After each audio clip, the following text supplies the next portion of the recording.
Hey students, welcome to your channel in Focus Study. So in this video we will discuss the answers of class 9 science morning self text solution. ठीक है तो इसमें हम सारे questions के answer discuss करने वाले हैं जो आपके एग्ज़ाम में आए थे। ठीक है, बाकी जो क्वेश्चन छूट जाएंगे उनके शाम को एक ऑफिशियल लिस्ट CBSE आंसर की इशू करती है, वो हम आपको शेयर कर देंगे। तो चैनल को सब्सक्राइब कर देना ताकि जैसे मैं वो ऑफिशियल आंसर की शेयर करूँ आपके पास नोटिफिकेशन आ जाए। ठीक है, तो मिलते हैं, मतलब स्टार्ट करते हैं क्वेश्चन। पहला क्वेश्चन है, what is the phenomena involve in lawn grass becoming wet in the morning during winter. ठीक है, तो जो लॉन की ग्रास हो जाती है वो गीली क्यों हो जाती है विंटर्स में? तो इसका ऑप्शन होगा आपका कंडेंसेशन। क्या होगा? Condensation. Option number C right हो जाएगा, कंडेंसेशन। नेक्स्ट क्वेश्चन है, व्हेन द जार क्या है, गैस जार फुल। इसका ठीक है, इसका आंसर सब्लिमेशन होगा, आप टिक लगा देना, क्वेश्चन मैंने रीड कर दिया था।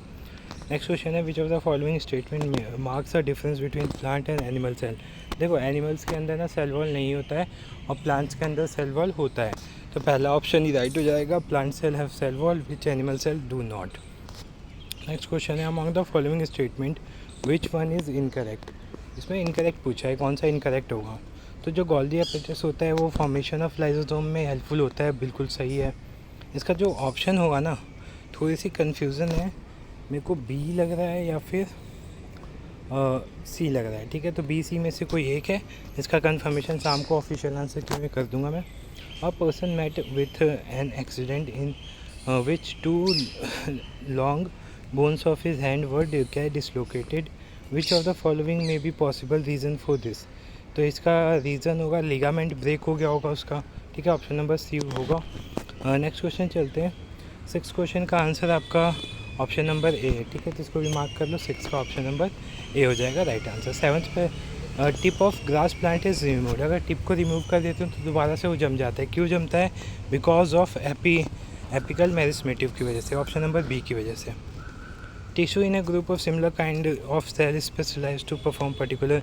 इसका लेबर डिवीज़न हो जाएगा, division of labour, option number B right हो जाएगा। 9 question, what would be the displacement of a particular moving particle moving in a circular path of radius r after completing a half circle। तो इसका जो right answer होगा वो 2r होगा। क्या होगा? 2r। नेक्स्ट क्वेश्चन देखते हैं। Suppose a boy is moving with a uniform velocity of 10 metre per second on a merry go round ride, which of the following true of the given scenario. तो इसका जो होगा right answer option number C हो जाएगा, the boy is moving with accelerated motion. जो boy होगा वो accelerated motion के साथ मूव कर रहा होगा। ठीक है, next question, which of the following is true for falling object. जो फॉलिंग ऑब्जेक्ट होते हैं उनकी वेलोसिटी जीरो होती है। क्या होती है? जीरो मानी जाती है, तो ऑप्शन नंबर बी राइट हो जाएगा। 12th पे आते हैं, inertia of object depend upon. Sir, जो इनर्शिया होता है वो डिपेंड किस पे होता है? इसके मास पे। किसके? मास पे। If the mass of the body is doubled, अगर मास को हमने डबल कर दिया तो velocity become half, then the momentum of body. तो मोमेंटम का कोई इफ़ेक्ट नहीं होता इसके ऊपर। ठीक है, तो रिमेन सेम होगा, मोमेंटम सेम ही रहने वाला है। Next question, a passenger is moving in a train which is moving with uniform velocity, tosses a coin, the coin will fall at the same place. अब कॉइन को toss करोगे तो जो toss होगा वो तो सेम प्लेस पे ही होगा। ठीक है, तो ऑप्शन नंबर ए 14 का राइट हो जाएगा। Growing different crop in same field in pre prepared succession to improve the quality and quantity of crop yield and maintain the fertility of soil is known as crop rotation. क्या होगा इसका answer? Crop rotation.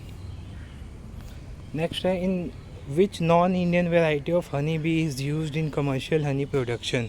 तो इसका जो right answer हो जाएगा वो जाएगा एपिस मेलीफ्यूरो। ठीक है, ऑप्शन नंबर बी सही है हमारा। 17 18 ये हम शाम को ही देख लेंगे जब ऑफिशियल आंसर की मैं दूंगा। ठीक है, calculate the mass of sodium sulphate required two percent, ये भी शाम को बता दूंगा मैं। ठीक है, state properties of colloidal solution, ये इजी आपके बुक में दिया हुआ है, आप देख लेना। ठीक है, state the right the component that make the following cell part, plasma membrane और सेल वॉल। ठीक है, तो ये भी आप बुक्स में देख सकते हो। डिफ्रेंशिएट बिटवीन पैरेन्काइमा और कॉरेन्काइमा। ये तो हर साल क्वेश्चन आता है, ठीक है। तो इसका बुक में आपका ये सपोर्टिंग मटेरियल में आंसर दिया होगा, वहाँ से देख लेना। Give an example where a body which में appear to be moving for one person and क्या है स्टेशनरी फॉर अनदर पर्सन। तो ट्रेन का एग्जाम्पल ले सकते हो।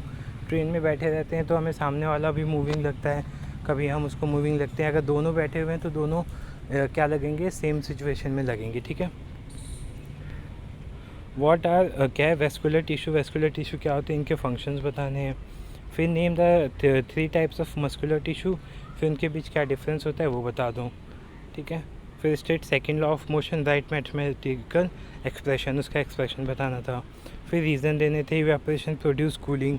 देखो जैसे ही इवेपोरेट होता है तो आसपास एक एनर्जी रिलीज़ करता है जिसको हम लेटेंट एनर्जी या सीक्रेट एनर्जी भी कहते हैं, जिसकी वजह से कूलनेस महसूस होती है हमें, ठीक है। बाकी क्वेश्चन में शाम को सारे आंसर्स बाकी के, जैसे ये था ये इजी था, केल्विन में कन्वर्ट करना, ठीक है। तो ये सारे क्वेश्चन ज़्यादा टफ भी नहीं थे, आप सॉल्व ईजिली कर सकते थे। बाकी के आंसर्स मैं शाम को दे दूँगा। होप्स आपको वीडियो अच्छी लगे। वीडियो अच्छी तो वीडियो को लाइक करना, चैनल को सब्सक्राइब कर देना।